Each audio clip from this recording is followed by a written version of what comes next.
এই বিএনপি আসলেই একটা নিম্নহারাম দল।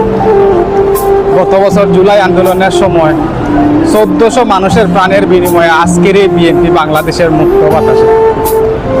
গত কয়েক বছর আগেও তাদের কোনো অস্তিত্ব ছিল না, তাদের ফ্যামিলির কোনো নিরাপত্তা ছিল না, তাদের জীবনের কোনো নিরাপত্তা ছিল না। তখন আমরা সাধারণ জনগণ এই বিএনপির পক্ষ নিয়েছিলাম। তখন আমরা ভাবতাম বিএনপি তো একটা সাধারণ মানুষের দল, বিএনপি তো দেশের কথা হয়, বিএনপি তো ইসলামের পক্ষে কথা হয়, বিএনপি তো নির্যাতিত মানুষের পক্ষে কথা হয়। কিন্তু এই 2025 সালে আইয়া বিএনপির আসল চেহারা দেখলাম।